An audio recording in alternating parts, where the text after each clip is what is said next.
y seguimos en Radar hablando de educación, porque este debate sobre relaciones entre Estados Unidos y Panamá nos ha llevado de nuevo al tema más importante, que es la educación. Fernando Martínez, ¿usted qué ha recogido de las opiniones en la mesa?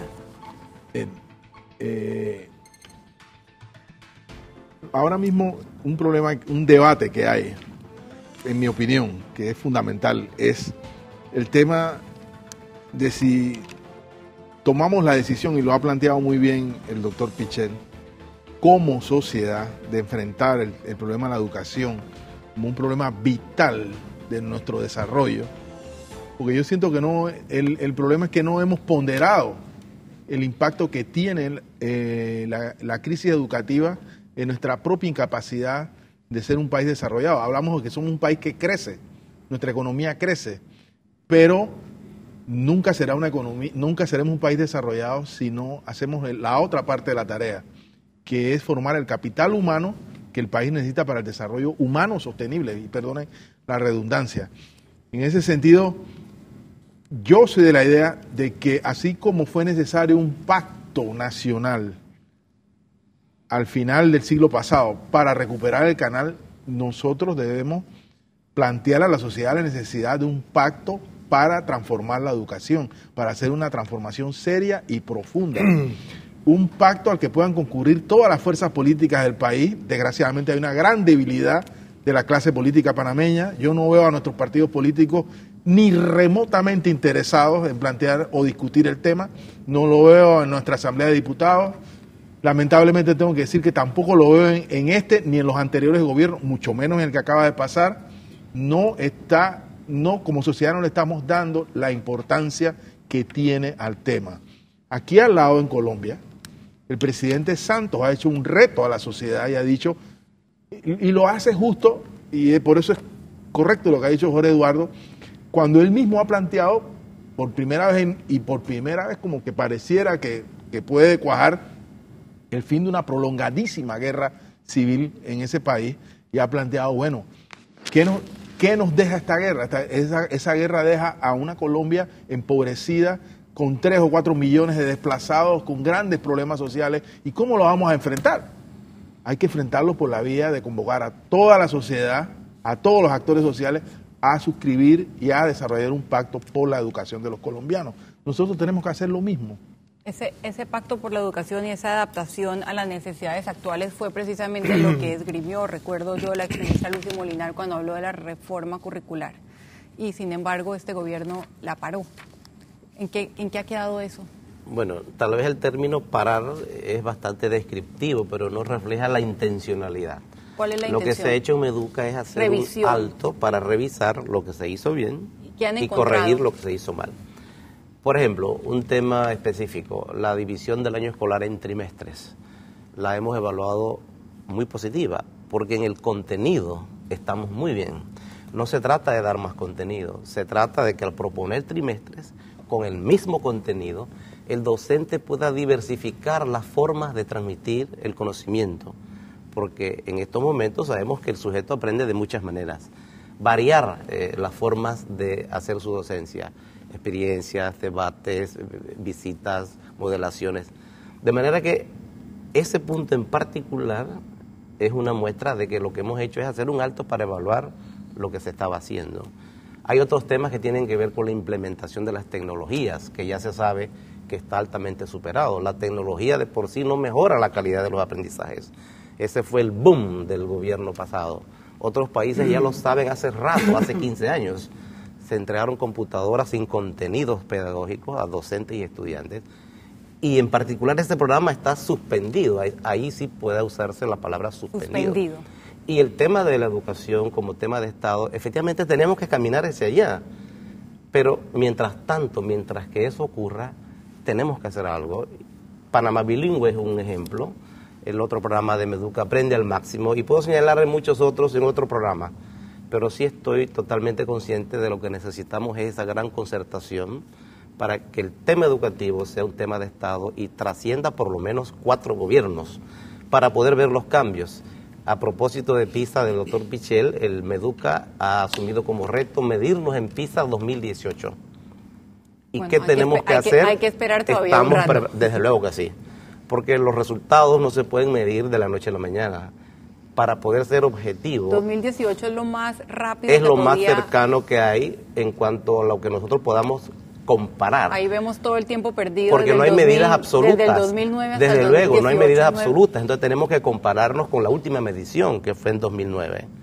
No nos podemos ir hoy a compararnos con un resultado que ni remotamente, como se ha planteado, era altamente positivo para el país. Doctor Royo, hemos hablado mucho de la nueva tecnología y de globalización, y yo me pregunto, e incluso lo leo en muchos de los tweets, si esta forma de entender la historia no es una forma de aislar los temas en lugar de verlos de manera mucho más universal. Depende cómo se enseñe, porque alrededor de la historia hay temas de honor, hay temas de ética, hay temas de conducta, hay temas de comportamiento, hay temas de dignidad, hay temas de soberanía. O sea, no es la enseñanza de la historia por la historia, sino lo que se deriva del conocimiento de la historia. Pero yo quiero aprovechar también para decir algo. Parte del problema en nuestro país, cuando tratamos distintos temas, siempre llegamos, aterrizamos, quiérase que no, en el tema de la educación. Cuando yo hacía hace un rato referencia al tema de leer, es que si el panameño no está en capacidad de comprender muchas cosas, entonces si ese panameño no comprende, ese panameño no va a poder ser un buen trabajador, no va a poder ser un buen docente, no construye su aprendizaje. Entonces, de ahí la gran importancia de la lectura como un medio para entender el país y, naturalmente, para entender el mundo. Voy a hacer ahora una crítica que va a ser muy popular lo que voy a decir.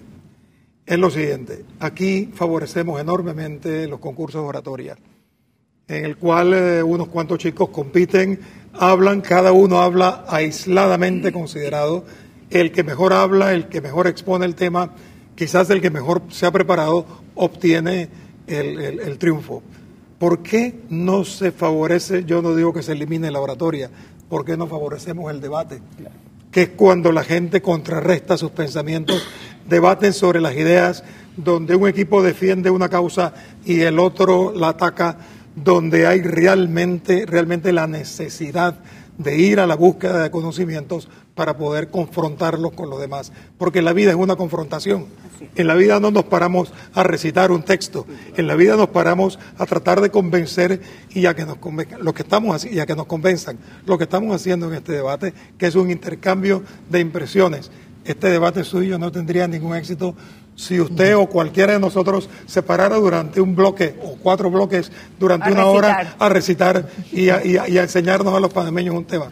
Lo ideal es poderlo dialogar. El doctor Ritter podrá hablar de su experiencia como jurado, pero el concurso de oratoria ha ido evolucionando hacia tener que improvisar mucho más. Yo también tenía la misma observación y yo vislumbro que en un futuro ojalá haya debate, estoy completamente de acuerdo. El tema de los debates es muy importante porque eso es lo que al final va a hacer de estos muchos...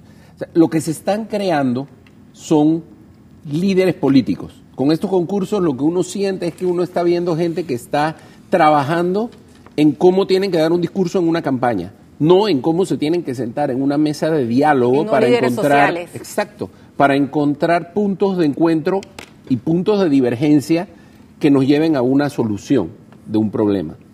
Yo quiero hacer un comentario con respecto a lo del PISA, porque, o sea, yo entiendo, en el 2009 se midió, 2012 no se midió, 2015 no se va a medir, 2018 se va a medir.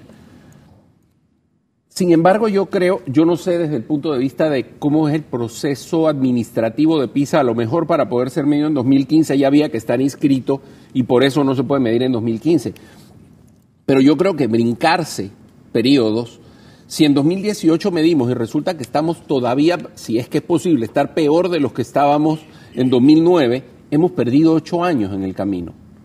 Yo creo que la clave de esto tiene que ser las mediciones lo más cercanas posibles para ir detectando las tendencias de si las cosas mejoran o empeoran. Es lo que hacemos en medicina. Ahí está el licenciado Rodríguez, quiere contestar. Tal vez PISA es lo que más oímos, pero no solo esa es la evaluación internacional. Hay TERCE y CERCE, del cual tenemos también resultados que han sido analizados y compartidos, incluso con la comunidad. pero sí comparto su aprehensión en el sentido de que debimos habernos medido, aunque supiéramos que íbamos a llegar, como decimos en buen panameño, detrás de la ambulancia, porque tenemos que saber dónde estamos. Y eso es lo que es el propósito de la medición en PISA. No se puede mejorar si no se evalúa. Desde luego. Sí, pero es que lo injusto de esta medición que va a haber en el 2018 es que vamos a estar tan cerca de las elecciones, lo digo por adelantado, que si salimos muy mal, la culpa la va a llevar este gobierno. Y si salimos muy bien. No, bueno, eso no va a ocurrir, eso no va a ocurrir, esto te lo puedo asegurar de antemano. Pero fíjense lo injusto de eso, que no se va, a pesar de que se van a medir en el 2018, en realidad lo que estamos haciendo es una evaluación de todos los años que no hemos medido. Pero el precio, vamos a ponerlo así, pues no digamos la medición, el precio lo va a pagar este gobierno, porque este gobierno va a haber tenido 4 años y va a decir, oye, esto fue lo que hemos hecho, sin pensar el arrastre que llevamos de los 5 de atrás. Y por lo tanto nosotros, ojalá que a pesar de esa injusticia se pudiera hacer desde ahora ese pacto. El vicio de nuestros gobernantes es que no conciben proyectos que duren más allá del quinquenio. De largo plazo. Miren, este apuro que hubo, y no es que quiera traer otro tema, pero este apuro que hubo con la licitación del metro, es justamente para terminar... Ese es nuestro siguiente tema. Para que el metro termine antes de la finalización del... Los tiempos políticos nos tienen amarrados.